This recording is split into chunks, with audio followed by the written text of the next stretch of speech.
Hello, Gemini. Thank you so much for joining me this week, and thank you to all those new people who have subscribed and beautiful people that have left comments. Let's get straight into it, shall we? We're using the Mythic Tarot deck, which is based on Greek mythology. So what information and energy have we got around for Gemini this week? Let's get straight to it. Oh, we've got two cards that have just popped out. Okay, King of Pentacles and Knight of Wands. So just please excuse my rooster in the background. With the Kings and the Knights, you can see the colours are very compatible. That beautiful golden warmth. And what I'm getting is wealth, okay? And obviously with the King of Pentacles, he's sitting on his little pile of coins. And this is not short-term wealth. This is long-term wealth creation that we're talking about here. So we had this theme last week with you, and this could also mean is also the Aries card, and this is also the Aries card.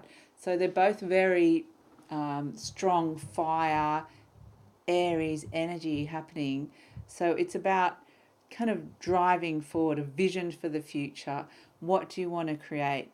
And with the King of Pentacles, it's very different energy to the Knight of Wands, because the King is very much, he's created. This is where I feel like your eye, where your long-term vision is, and this is kind of how you want to go about it right now. So I feel like, you're looking at building a long-term vision for yourself, security, wealth, achievement, all of that sort of stuff. So you just set up, and how you want to go about it is like the Knight of Wands. You basically want to charge forward, fire blazing, on your flighty horse, on your Pegasus, basically charging forward, like full steam ahead is the energy of that. Let's put this plan into action. Let's just move forward really fast.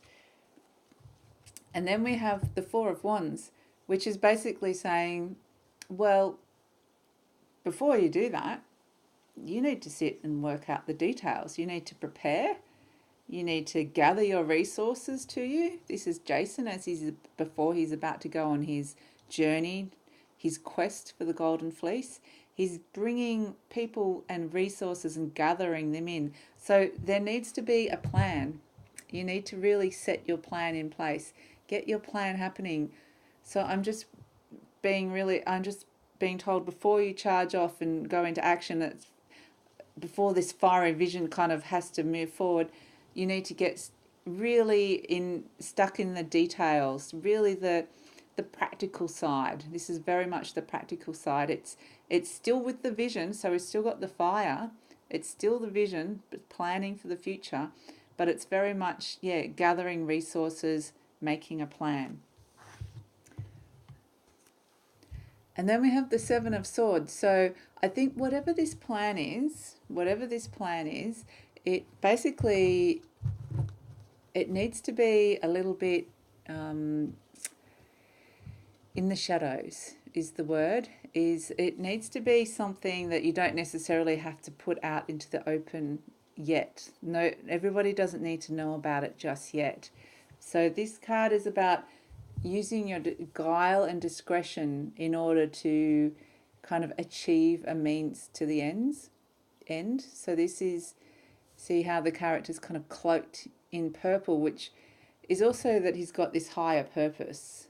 The purple means higher purpose. So he's got this higher vision, higher purpose. And the way he's going about it, and the swords represent your mind and the way you're thinking about it, is very much like you're not necessarily revealing how you're thinking about it yet to other people. You've got the plan, you've got the thoughts going around in your head, and you shouldn't be revealing your plan to people just yet. That's what the Seven of Swords energy is. Okay, Gemini. So, and here we have more fire energy, so much fire energy. I just feel like it's this vision, and this is very much a Leo's energy as well, for obvious reasons. So it's this, and the thing with this energy is it's got that leadership quality, okay? The warmth, the leadership, and to be able to sustain a vision and stay true to the vision. But what I'm getting with this energy as well, if it doesn't actually represent a Leo or an Aries, and if you do have those sort of energies around you, great, because they're going to be really good energies for you this week, Gemini. What I'm getting with this Queen is that she's very particular. She's got a good eye. She knows what she wants. She can see potential in someone that other people might not necessarily see. So this is the kind of energy we're tuning in terms of this plan that's whirling around, that you're planning, gathering resources, not necessarily revealing it to everybody yet. But the Queen is very discerning, very discerning. So using discernment, guile, and wit for this long-term vision of wealth creation. Okay, and she's just very, like, the story of this Queen is that she saw Hercules. He was a slave. He was chained up, and she saw him. He wasn't looking like anything special, but she picked him out of the crowd, and basically he was this amazing hero. And she could see that, even though he was enslaved at the time, she could see that potential in him, even though other people wouldn't be able to see that. So that's this particular vision of this Queen that I'm getting for you guys, that your vision, and I think that's another reason why we've got the Seven of Swords coming up, because your vision and the way might be slightly different to other people's. It might be it's good not to kind of reveal it yet, because I feel like other people might want to kind of squash it or not understand it, because they don't see the vision like you do. They might not think it's necessarily a realistic vision, but it will be, because you're in the planning process. So I feel like, don't be put off. That's what this Queen of Wands is. Don't be put off by the fact that you can see potential in a situation or a person or some sort of way where you could be investing your money that other people wouldn't see, because that's what this Queen of Wands is that you're very discerning. So you'll be able to see that and other people won't, which is why it's actually good to keep it to yourself right at this moment in time. And then we've got the Hanged Man. So this is basically a major arcana. I thought we had another one, but we don't. This is the major arcana. So it's going to come out quite strongly, this energy, and this energy really does fit with the energy of the week that is coming up. I get that there is suspension and there will be delays. There's this sense of a passage of time, that you need to go through a process, that there needs to be some sort of process, and sometimes it's around a self-sacrifice, some sort of sacrifice for the greater good. So it might be sticking in a job that you don't want until you're ready to leave, just for the moment. But there's this sense of time, okay? There's the passage of time, so that the story of this card is Prometheus stole fire from the gods and gave it to man. And so therefore he got punished by Zeus. So this eagle came and devoured his liver every day. It's a pretty gross story. But the point of it is, it was after a certain period of time, then he was released and freed. Okay, but he had to kind of do his time. But the reason why he was punished in the first place, he had a higher vision that the gods or someone else didn't understand. Okay, so that's exactly the same thing of what we were saying in the previous two cards, is that it's going to take time. Okay, so kind of suspend, is this sense of suspending something for the greater good. So it may be holding off revealing your vision or putting it into action straight away, because for a longer term goal. Okay, is kind of the message that we're getting from this card. And here we have, Ten of Cups, so perfect. This is basically saying celebration and long-term love and happiness. So it's basically saying there is potential for this. There is potential. This card's sometimes like the marriage card, but it's not just the beginning of the marriage, it's the end, not the end, but it's like saying you've reached a stage in the relationship in your life where you're just happy. You've built up this lifetime of happiness. So again, it's this long-term, forward-thinking way.